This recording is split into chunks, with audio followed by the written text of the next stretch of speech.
Pemirsa emiten Waskita Karya menyatakan kini perusahaan sedang melaksanakan penyehatan keuangan buntut dari suspensi atas perdagangan efek yang dikeluarkan Bursa Efek Indonesia. Waskita mengklaim kini tengah melakukan restrukturisasi utang sebagai salah satu strategi dalam penyehatan keuangan. Bursa Efek menghentikan sementara atau melakukan suspensi saham Waskita Karya Tbk atau emiten berkode saham WSKT pada tanggal 16 Februari 2023 silam. Waskita Karya dinilai melakukan penundaan pembayaran bunga ke-15 obligasi berkelanjutan 3 PT Waskita Karya tahap 4 tahun 2019 seri B. Maka dalam rangka menjaga perdagangan efek yang teratur, wajar, dan efisien, Bursa Efek Indonesia memutuskan untuk melakukan penghentian sementara perdagangan efek mencakup saham, obligasi, dan sukuk Waskita Karya. Diketahui dalam sepekan pergerakan harga saham WSKT turun 5,4%, di mana harga terakhir yang diperdagangkan adalah Rp348 per saham. Adapun komposisi kepemilikan saham WSKT yakni 75% dimiliki negara atau 21,7 miliar saham dan sisanya 24,6% milik masyarakat atau sebesar 7,1 miliar saham. Berbagai sumber IDEX Channel.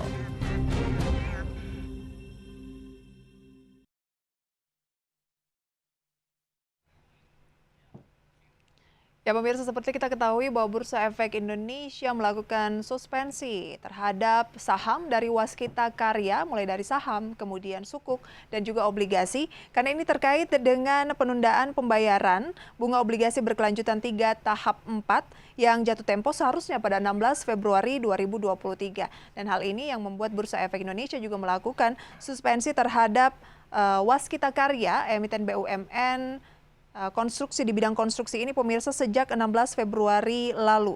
Dan kalau kita mencermati harga dari saham Waskita Karya sendiri ketika disuspensi pemirsa berada pada posisi 348.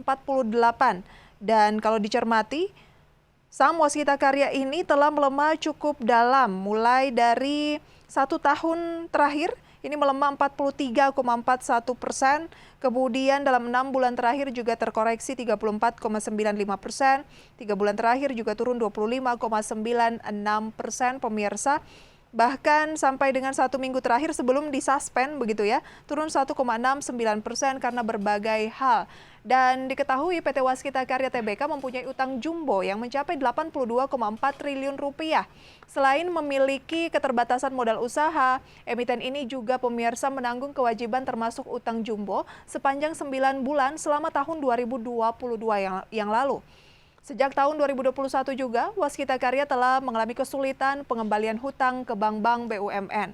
Sebelumnya, pada tahun 2021, Waskita mendapatkan lampu hijau dari 7 bank untuk melakukan restrukturisasi sebesar 21,9 triliun rupiah atau sekitar 75% dari total uang perseroan sebesar 29 triliun rupiah, antara lain untuk pemulihan kondisi keuangan Waskita.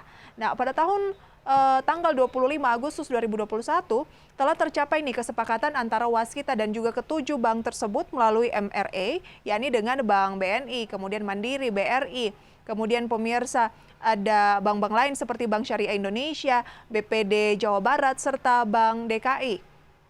Adapun restrukturisasi dalam rangka penyehatan tentunya dari Waskita. Sebelumnya dilakukan pada pinjaman perbankan. Namun pemirsa, restrukturisasi belum dilakukan pada obligasi sehingga perlakuan disamaratakan terhadap semua pemberi pinjaman.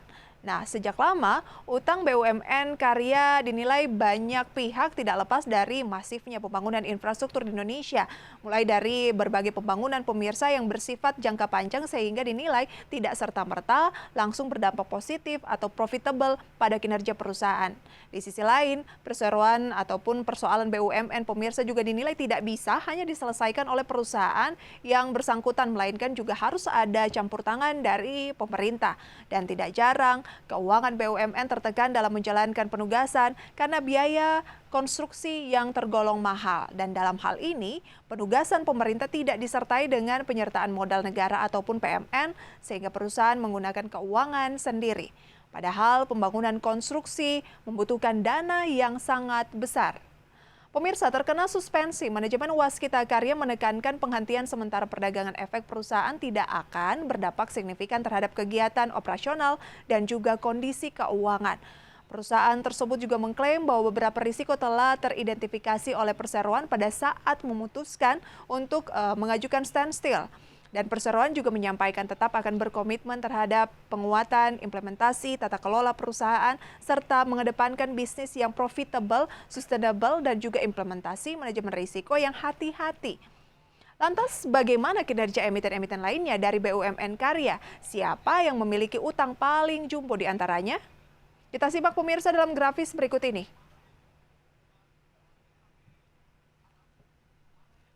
Dapat Anda saksikan pemirsa untuk emiten BUMN Karya yang memiliki hutang jumbo paling signifikan, dan kita tahu bahwa berbicara mengenai BUMN Karya yang bergerak di bidang konstruksi memang memiliki proyek-proyek jangka panjang yang biasanya tidak langsung menghasilkan profit, namun dikerjakan melalui skema pembiayaan hutang pemirsa ya, dan ini bisa menjadi acuan Anda.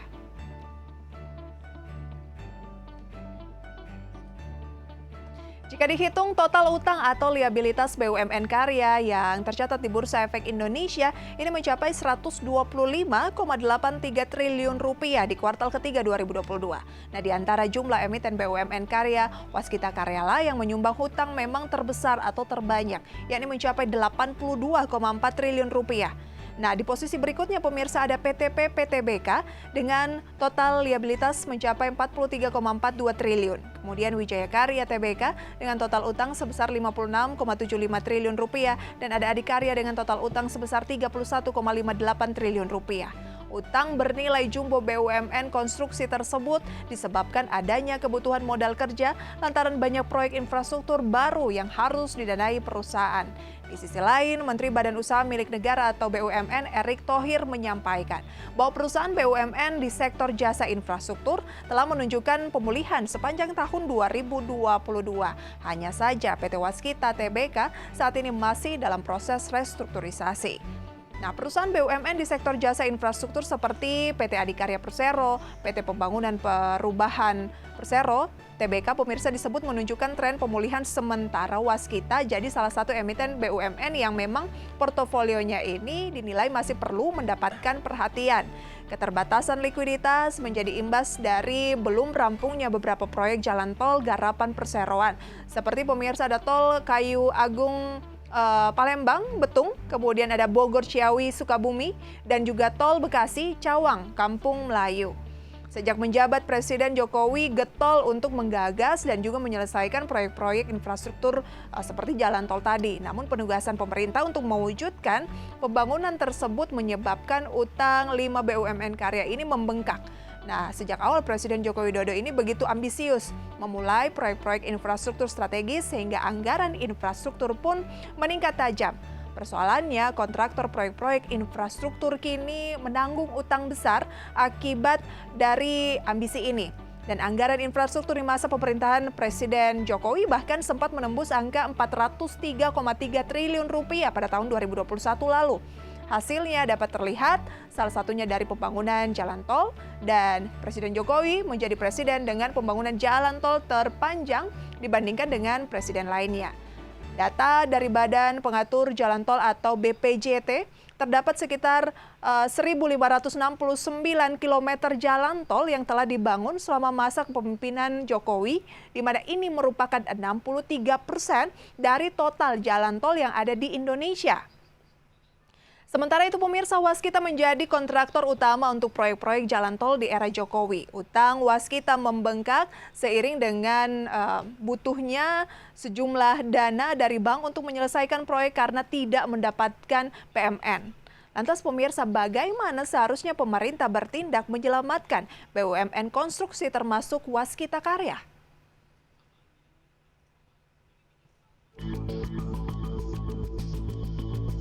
Sejumlah emiten BUMN konstruksi masih harus dihadapkan dengan persoalan utang yang menggunung.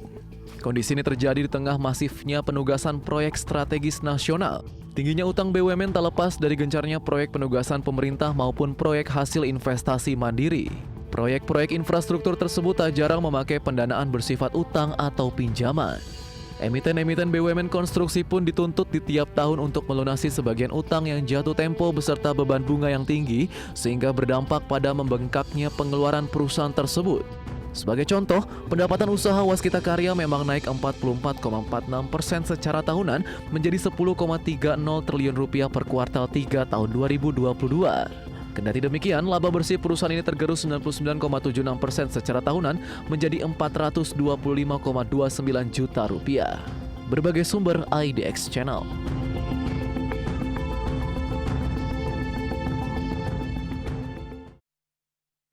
Pemirsa, meninjau permasalahan utang yang menggunung, emiten-emiten BUMN konstruksi dinilai harus lebih selektif lagi dalam memilih proyek infrastruktur untuk menghindari risiko peningkatan utang pada masa mendatang.